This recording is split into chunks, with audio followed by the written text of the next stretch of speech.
When you think about moving to raw, it can be very, very confusing with literally thousands of things written about how to move to it, what to do. The one thing I'd say is make sure when you move, you feed a complete. There's loads of different reasons behind it, but the main reason is the moment you decide to move to raw, you're going to be worried about moving to raw. Seen it hundreds of times. For years, we've helped people move from a dry biscuit over to raw. And the first thing they do is worry about the nutrition the dog's getting. They're worried they're not getting enough, or they're getting too much. They're worried they're getting the bone wrong, all this sort of stuff. So let someone else worry about it. But there's loads of completes on the market. Even if you only feed complete for about a week, just 1 week, it will at least tell you, one, whether the dog likes it, and two, whether it's going to suit you and your family. We firmly believe that if you're going to feed a food, it has to suit your dog as well as your family. Dog first, obviously.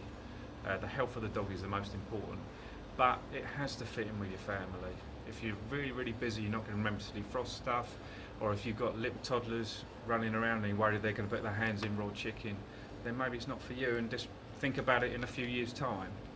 But if you're going to move to it, feed a complete, make it easier for yourself. The problem with the raw food industry at the moment is they're making it so complicated.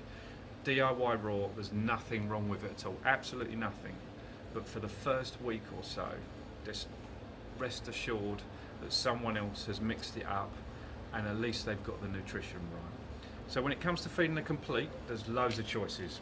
And there's two main things you're looking for. You're either feeding the complete with fruit and veg in it, which is the way we tend to lean, or you can feed what's known as prey model, which advocates not really any fruit and veg in there. Loads of dogs really, really healthy on that. We tend to lean towards the fruit and veg, but that doesn't necessarily mean the prey model is wrong.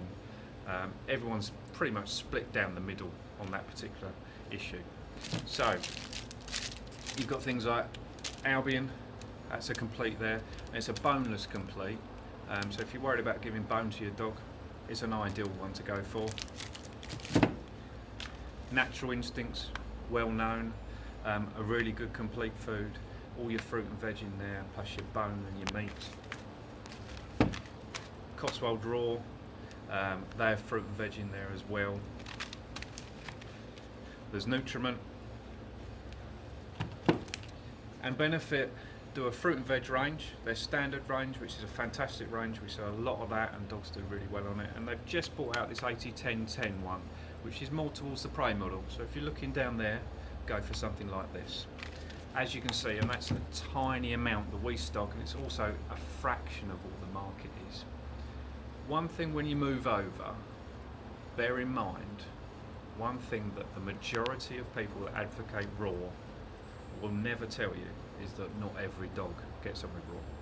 And when you really think of it, it's slightly ludicrous to think that they would. Not every person will get on with one particular diet, and not every dog gets on with one particular diet.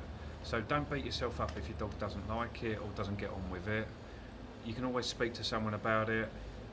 You could try a different raw. You could just change it very, very slightly, but just don't worry about it. Often we find that people who really, really desperately want to feed raw get really stressed when their dog doesn't get on with it first time. Sometimes it's just a little bit of tweaking. So remember, feed a complete for the first week at the very least, if not for the rest of the dog's life, and don't panic about it. Thanks, bye.